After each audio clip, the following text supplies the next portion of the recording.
कहानी है एक बूढ़ी चिड़िया और एक गरीब औरत की। अगर दिल छू जाए तो लाइक करें, सब्सक्राइब करें और बेल आइकन दबाना ना भूलें। चलिए शुरू करते हैं। गांव धवलपुर के एक कोने में, जहां कच्चे रास्ते खत्म होते थे, वहां एक टेढ़े मेढ़े ईंटों और पुआल से बनी झोपड़ी थी। उसी में रहती थी एक गरीब औरत रामवती। उम्र लगभग 40 के पार, लेकिन चेहरा 55 की थकावट से भरा हुआ। उसके 2 बच्चे थे, बेटा दीपक उम्र 10 साल और बेटी निक्की 8 साल की। पति रघुवीर को गुजरे 5 साल हो चुके थे। पहले वो किसान था और अब रामवती मजदूरी करके किसी तरह बच्चों का पेट पाल रही थी। उसके जीवन में रोटी, कपड़ा और पढ़ाई तीनों ही सबसे बड़ी चुनौती है। रामवती के झोपड़े के पीछे एक बहुत पुराना बरगद का पेड़ था। उसकी एक ऊंची टेकरी पर एक बूढ़ी चिड़िया रहती थी, पूरे पंख, जो की गर्दन, थकी आंखें। वह उड़ती नहीं थी, बस बैठी रहती। कभी कभी एक सूखी आवाज में चहचहाती। रामवती उसे रोज देखती। एक दिन उसने कहा, अरे रे, तू भी मेरे जैसी ही है, बूढ़ी, अकेली और लाचार। बूढ़ी चिड़िया ने धीरे से अपनी गर्दन घुमाई। उसकी आंखों में जैसे कोई गहराई थी। एक दिन पूरा गांव सूखा पड़ गया। खेतों में काम नहीं था। रामवती ने बच्चों को देखा, जो भूख से बेहाल थे। उसके पास बस एक सूखी रोटी बची थी। उसने रोटी आधी आधी करके बच्चों को दी, खुद भूखी रह गई। उसी का जोरदार बारिश हुई।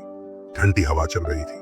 बूढ़ी चिड़िया पेड़ की टहनी पर कांप रही थी। रामवती खुद ठंडी में कांप रही थी, लेकिन फिर भी उसने झोपड़ी से एक पुराना फटा सा रुमाल लिया और पेड़ तक जाकर उसे टहनी पर बांध दिया। जा, इससे तुझे ठंड कुछ कम लगेगी, उसने कहा।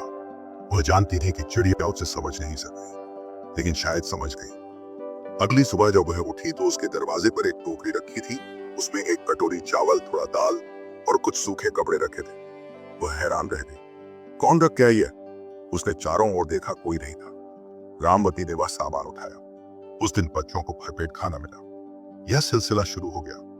हर बार जब वह किसी की मदद करती, बूढ़ी चिड़िया को, गांव की किसी वृद्धा को या बच्चों को, अगली सुबह उसके दरवाजे पर एक टोकरी रखी मिलती।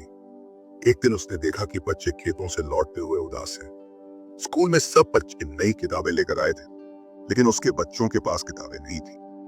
रामवती का दिल भर आया।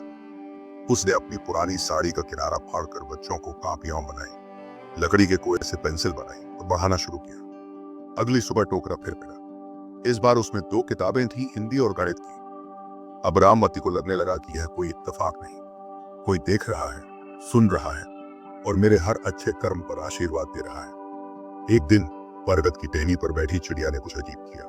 उसने अपनी चोंच में एक छोटा सा पत्ता पकड़ा और उड़ने की कोशिश की। बहुत कोशिश की, लेकिन नीचे गिर पड़ी। रामवती भागकर गई और उसे उठाया। चिड़िया बेहोश थी। उसने चिड़िया को अपने आंचल में रखा, पानी पिलाया और कहा, तू मत उड़, तेरे पंख थक गए हैं, अब तेरे सपनों को मैं उड़ाऊंगी। उसी दिन रामवती ने प्रण लिया कि वो अब रुकने वाली नहीं। वह गांव के स्कूल में गई और शिक्षक से कहा, गुरुजी, मुझे पढ़ा दीजिए। गुरुजी चौंके। रामवती, इस उम्र में?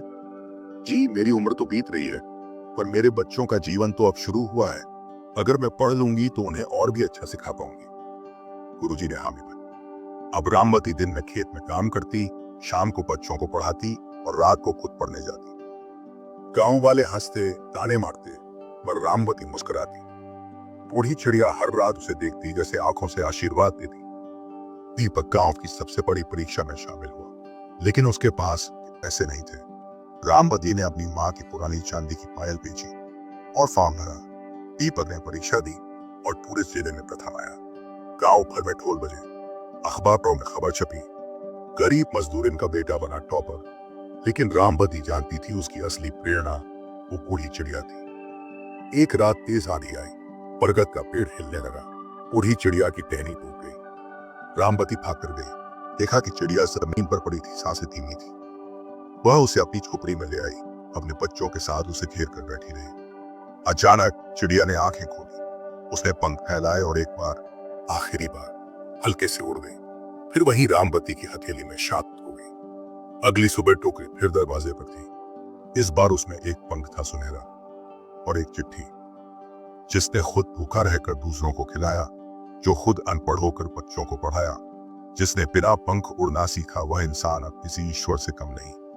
तेरा विश्वास थी और तू अब उड़ना सीख चुकी है।